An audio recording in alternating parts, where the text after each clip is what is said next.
Assalamualaikum warahmatullahi wabarakatuh. Perkenalkan, saya Ayu Rizkia dari kelompok 9. Saya di sini ingin membacakan materi yang pertama, hakikat kesulitan belajar. Kesulitan belajar pada intinya merupakan sebuah permasalahan yang menyebabkan seorang siswa tidak dapat mengikuti proses pembelajaran dengan baik, seperti siswa lain pada umumnya, yang disebabkan faktor-faktor tertentu sehingga ia terlambat atau bahkan tidak dapat mencapai tujuan belajar dengan baik sesuai dengan yang diharapkan. Pada dasarnya, kesulitan belajar yang dialami siswa tidak selalu disebabkan oleh rendahnya tingkat intelijensia atau kecerdasan siswa. Namun demikian, kesulitan belajar dapat disebabkan juga oleh banyak faktor seperti faktor-faktor fisiologis, psikologis, sarana dan prasarana dalam belajar dan pembelajaran serta faktor lingkungan belajarnya.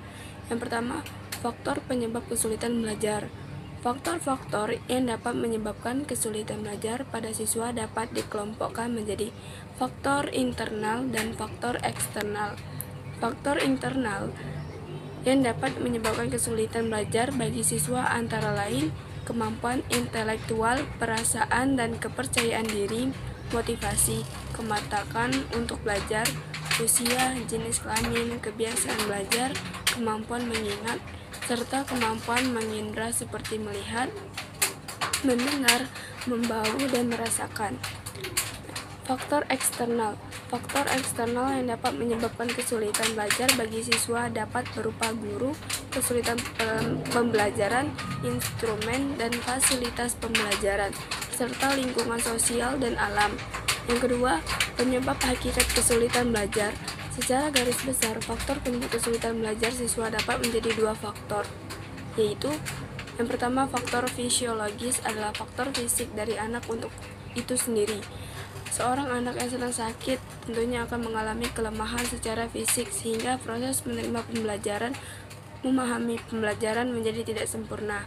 Yang kedua itu faktor sosial, yaitu faktor-faktor seperti cara mendidik anak oleh orang tua mereka di rumah.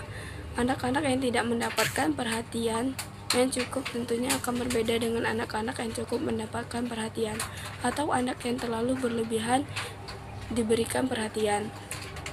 Yang B, ciri-ciri siswa berkesulitan belajar. Berikut dikemukakan ciri-ciri tingkah laku merupakan manifestasi gejala kesulitan belajar menurut Mulyadi 2010. Antara lain, yang pertama, menunjukkan hasil belajar yang rendah di bawah rata-rata nilai yang dicapai oleh kelompoknya atau di bawah potensi yang dimiliki. Yang kedua, hasil yang dicapai tidak seimbang dengan usaha yang telah dilakukan. Mungkin ada murid yang sudah berusaha untuk belajar dengan giat, tetapi nilai yang dicapainya selalu rendah. Yang ketiga, lambat dalam melakukan tugas-tugas kegiatan belajar. Yang keempat, menunjukkan tingkah laku yang kurang wajar seperti membolos, datang terlambat, dan tidak mengerjakan pekerjaan rumah. Lebih lanjut dalam situs yang dikeluarkan oleh Learning Disabilities Association of America menyebutkan bahwa gejala yang sering timbul bagi anak dengan kesulitan belajar bervariasi dan tergantung pada usia anak. Yang pertama itu ada pada usia prasekolah. Yang pertama, keterlambatan berbicara jika dibandingkan dengan anak seusianya. Yang kedua, adanya kesulitan dalam mengucapkan kata pada masa usia sekolah. Yang pertama, daya ingatnya relatif kurang baik. Yang kedua, sering melakukan kesalahan yang konsisten dalam mengeja dan membaca pada usia remaja dan dewasa. Yang pertama, membuat kesalahan dalam mengeja hingga dewasa. Yang kedua, sering menghindar dari tugas membaca dan menulis. Yang C, jenis-jenis kesulitan belajar. Yang pertama, perspektif tugas-tugas perkembangan. A, kesulitan dalam pemusatan perhatian, ketidakmampuan menentukan pilihan perhatian. Perhatian akan menyebabkan anak tidak memproses dengan cermat dan tidak fokus. Masalah penerimaan informasi dan kesulitan belajar. Kesulitan perhatian mencakup kesulitan memusatkan perhatian dan kesulitan menghentikan perhatian. Yang B, kesulitan dalam mengingat apa yang telah dilihat dan didengar atau apa yang telah dialami. Merupakan faktor penyebab kesulitan dalam berpikir. Kesulitan dalam mengingat akan menyebabkan kesulitan dalam melakukan proses berpikir dan selanjutnya akan menyebabkan kesulitan belajar. Yang C. Kesulitan dalam berpikir. Kemampuan berpikir adalah kemampuan mengoperasikan kemampuan kognitif yang mencakup kemampuan bertransformasi konsep dan mengasosiasikan formasi konsep dalam memecahkan masalah. D. Kesulitan dalam bahasa.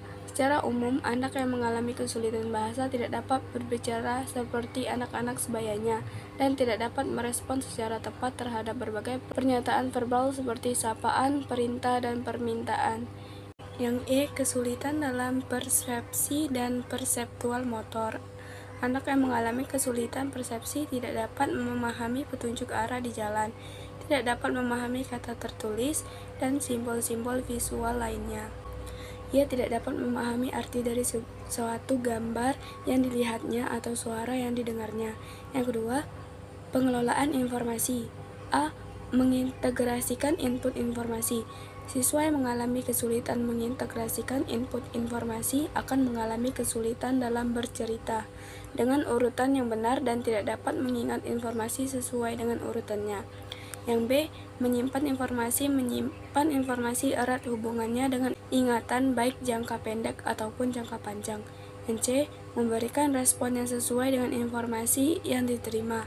Kesulitan dalam memberikan respons terhadap informasi yang diterima melalui bahasa disebabkan oleh kesulitan dalam berbahasa secara lisan. Kesulitan dalam memproses informasi dapat menyebabkan kesulitan berbahasa lisan. Yang ketiga, perspektif aktivitas belajar. A. Learning disorder.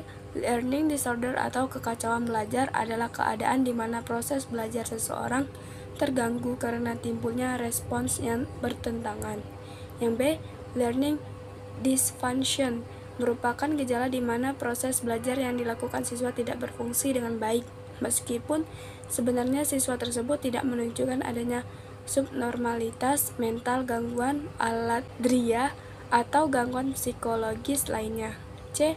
Underachiever mengacu kepada siswa yang sesungguhnya memiliki tingkat potensi intelektual yang tergolong di atas normal, tetapi prestasi belajarnya tergolong rendah. D. Slow learning atau lambat belajar adalah siswa yang lambat dalam proses belajar sehingga ia membutuhkan waktu yang lebih lama dibandingkan sekelompok siswa lain yang memiliki taraf potensi intelektual yang sama. E. Learning disabilities atau ketidakmampuan belajar mengacu pada gejala di mana siswa tidak mampu belajar atau menghindari belajar sehingga hasil belajar di bawah potensi intelektualnya. Diagnosa kesulitan belajar menurut Sugihartono, DKK.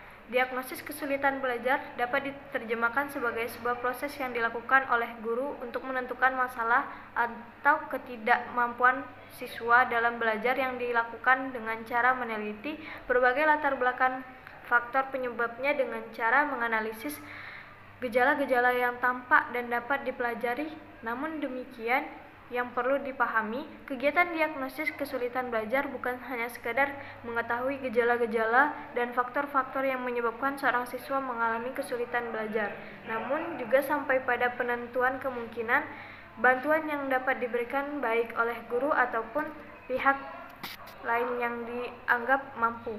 Kegiatan diagnosis kesulitan belajar merupakan suatu proses dan upaya untuk memahami jenis dan karakteristik serta latar belakang kesulitan-kesulitan belajar dengan himpunan dan mempergunakan berbagai data atau informasi selengkap dan seobjektif mungkin, sehingga kemungkinan untuk mengambil kesimpulan serta mencari alternatif kemungkinan pemecahannya. Banyak langkah diagnostik yang dapat ditempuh guru, antara lain yakni cukup terkenal adalah prosedur Werner and Sen pada tahun 1982, sebagaimana yang dikutip Wardani pada tahun 1991, yakni 1. Melakukan observasi kelas untuk melihat perilaku penyimpangan siswa ketika mengikuti pelajaran. 2. Memeriksa penglihatan dan pendengaran siswa, khususnya yang diduga mengalami kesulitan. 3. Mewawancarai orang tua atau wali siswa untuk mengetahui hal ihwal keluarga yang mungkin menimbulkan kesulitan belajar. 4. Memberikan tes diagnostik bidang kecakapan tertentu untuk mengetahui hakikat kesulitan belajar yang dialami oleh siswa. Intervensi kesulitan belajar. Beberapa langkah penting sebagai berikut. 1. Menganalisis hasil diagnosis, yakni menelaah bagian-bagian masalah yang benar mengenai kesulitan belajar yang dihadapi siswa. 2. Mengidentifikasi dan menentukan bidang kecakapan tertentu yang memerlukan perbaikan. 3. Menyusun program perbaikan, khususnya program remedial teaching. Setelah langkah-langkah di atas selesai, barulah guru melaksanakan langkah selanjutnya, yakni melaksanakan program perbaikan. 1. Menganalisis hasil diagnosis. 2. Menentukan kecakapan bidang bermasalah. 3. Menyusun program perbaikan. Melaksanakan program perbaikan, pada prinsipnya program pengajaran remedial itu lebih cepat dilaksanakan, tentu saja akan lebih baik. Tempat penyelenggaraan bisa di mana saja, asal tempat itu memungkinkan siswa memusatkan perhatiannya terhadap proses pengajaran perbaikan tersebut. F. Cara mengatasi hakikat kesulitan belajar. Berdasarkan yang teramati dan faktor penyebab kesulitan belajar, maka upaya yang dilakukan guru yakni 1. Tempat duduk siswa. 2. Gangguan kesehatan. 3. Perbaikan program. 4. Bantuan media dan alat peraga. 5. Suasana belajar menyenangkan. 6. Motivasi orang tua di rumah. G. Strategi guru kelas dalam mengatasi kesulitan belajar. Guru memiliki peran yang kompleks dalam pelaksanaan pembelajaran. Kompleksitas perannya menurut Adam dan Beachy dalam Basic Principles of Student Teaching. Tugas guru antara lain sebagai pengajar, pemimpin kelas, pembimbing, pengatur lingkungan, partisipan, ekspeditor, perencanaan, supervisor, motivator, dan konselor.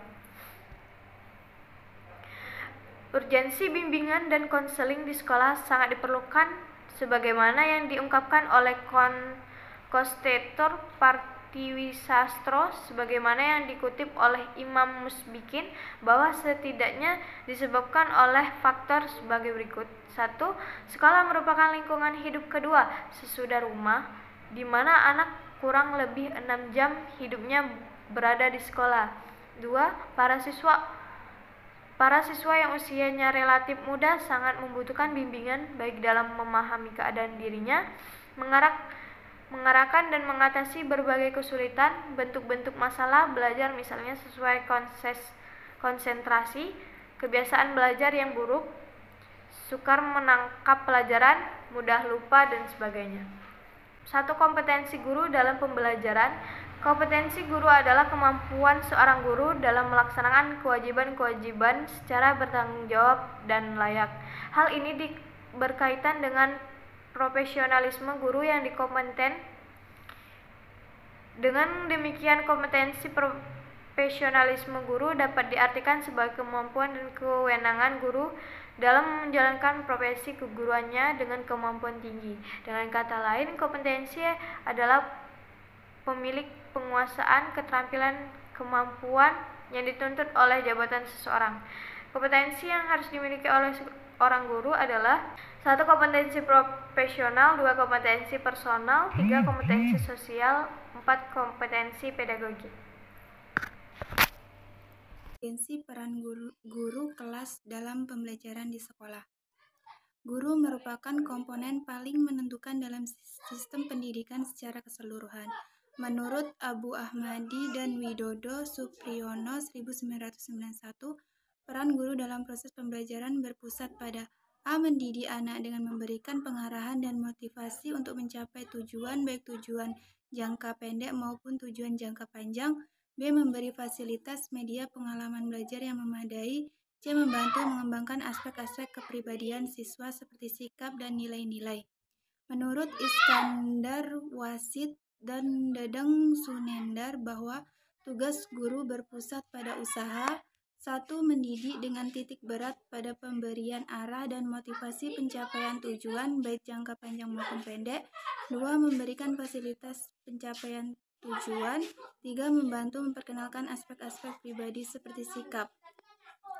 Ada beberapa hal yang perlu dilakukan guru sebagai motivator bagi siswa dalam pembelajaran, yaitu 1. Memberi motivasi kepada siswa untuk belajar. 2. Memberikan penjelasan kepada siswa tentang tugas akhir dalam pembelajaran. 3. Memberi ganjaran atas prestasi yang diraih siswa. Dan 4. Membentuk kebiasaan belajar yang baik. Menurut Omar Hamalik, tugas guru sebagai konselor diantaranya adalah A. Mengumpulkan data tentang siswa. B. Mengamati tingkah laku siswa dalam situasi sehari-hari. C. Mengenal para siswa yang membutuhkan bantuan khusus. D. Mengadakan pertemuan dengan orang tua siswa untuk memperoleh saling perhatian tentang pendidikan anak. E. Bekerja sama dengan masyarakat dan lembaga-lembaga lainnya. F. Membuat catatan pribadi. G. Menyelenggarakan bimbingan kelompok atau individu. H. Menyusun program bimbingan sekolah. Tugas bimbingan yang diadakan di sekolah bertujuan untuk 1. Mengatasi kesulitan dalam belajar.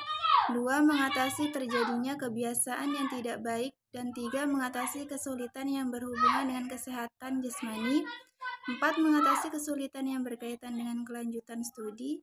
5. Mengatasi kesulitan yang berhubungan dengan perencanaan dan pemilihan jenis pekerjaan setelah tamat. 6. Mengatasi kesulitan yang berhubungan dengan masalah sosial emosional. Menurut Sugianto, dalam bahwa beberapa ciri yang merupakan pernyataan manifestasi kesulitan belajar siswa adalah 1. Menunjukkan hasil belajar yang rendah di bawah nilai rata-rata yang dicapai. 2. Hasil yang dicapai tidak seimbang dengan usaha yang dicapainya. 3. Lambat dalam melaksanakan tugas-tugas belajar. 4. Menunjukkan sikap-sikap yang tidak wajar seperti acuh tak acuh, menentang, pura-pura, dusta, dan sebagainya. 5. Menunjukkan tingkah laku yang berkelainan seperti membolos, datang terlambat, dan tidak mengerjakan pekerjaan rumah. 6. Menunjukkan gejala emosional yang kurang wajar. Menurut Burton dalam Sugianto, bahwa siswa dikatakan gagal dalam belajar jika 1. Dalam batas siswa tertentu, siswa tidak mencapai ukuran tingkat keberhasilan. 2. Tidak dapat mencapai prestasi yang semestinya. 3. Tidak dapat mewujudkan tugas-tugas perkembangan. Dan 4. Tidak berhasil mencapai tingkat penguasaan yang diperlukan sebagai persyaratan bagi kelanjutan pada tingkat pelajaran selanjutnya. H. Strategi dalam mendiagnosis kesulitan belajar akademik siswa. Beberapa langkah yang dilakukan untuk mengidentifikasi dan menyelesaikan kesulitan belajar akademik siswa di sekolah dalam pembelajaran. 1. Mengidentifikasi kasus, yaitu dengan menandai siswa yang mengalami kesulitan belajar secara acak dilihat dari tingkat prestasinya. 2. Mengidentifikasi masalah. Hal ini dapat dilakukan dengan melibatkan orang tua pada tindakan ini diharapkan pada mata pelajaran yang sesuai. 3. Mengidentifikasi faktor penyebab kesulitan belajar. Ada 2 faktor penyebab kesulitan belajar, yaitu internal dan eksternal. Internal yaitu kelemahan fisik, syaraf, cacat, dan lain-lain. Kelemahan mental, kecerdasan, inteligensia, gangguan yang bersifat emosional, sikap yang salah dalam mempelajari materi pelajaran, belum memiliki pengetahuan dan kecakapan dasar yang dibutuhkan untuk memahami mata pelajaran. Sedangkan untuk faktor eksternalnya yaitu situasi atau proses belajar yang tidak memberikan rangsangan bagi siswa untuk aktif dan antisipatif dalam pembelajaran, kurikulumnya yang tidak fleksibel, dan beban belajar yang terlalu berat. Demikian pemaparan materi dari saya.